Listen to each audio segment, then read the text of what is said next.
Hey, welcome to my channel. My name's Lucy and I'm converting a van right now. In my previous video, I showed you how I painted and installed the body flares into my NV2500, and in this video, I'm going to show you how I insulated and upholstered them.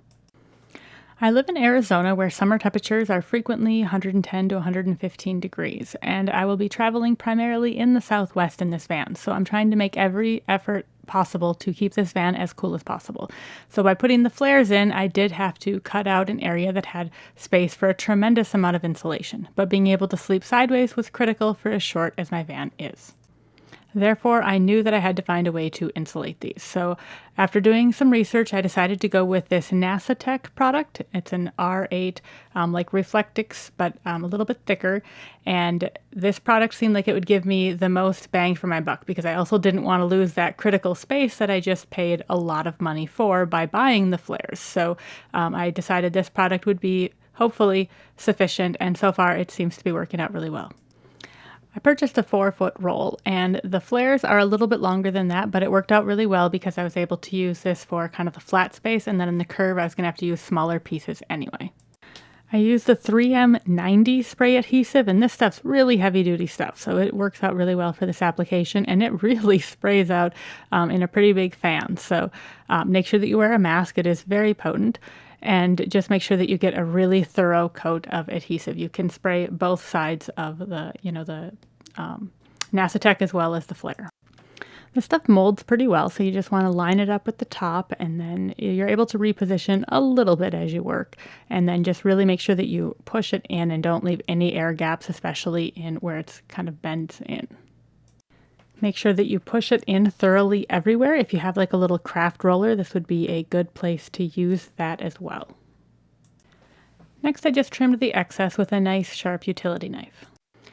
On the back of the flare, you're dealing with really kind of a dome shape that's a lot sharper than in the front. So I opted to do 2 smaller strips here so that I was able to contour it in really nicely, and this worked out well. I added foil tape to the seams as well as around the entire flare. I bought thick upholstery fabric at my local fabric store, and I just made sure that it was something that wasn't prone to fraying, and I just wanted as just neutral look as possible and something that, wouldn't really get dirty or anything. I'm using the 3M90 adhesive again and just getting a really nice thick coat on here. I just want to line this up to the top as straight as possible, and then I'm going to work my way pretty much from the center out, and you just want to make sure that you're not trying to pull or stretch the fabric at all.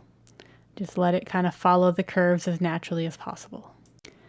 Pay special attention to the curves, to the top, to the bottom, to the edges, and really make sure that you push the fabric up into those spaces.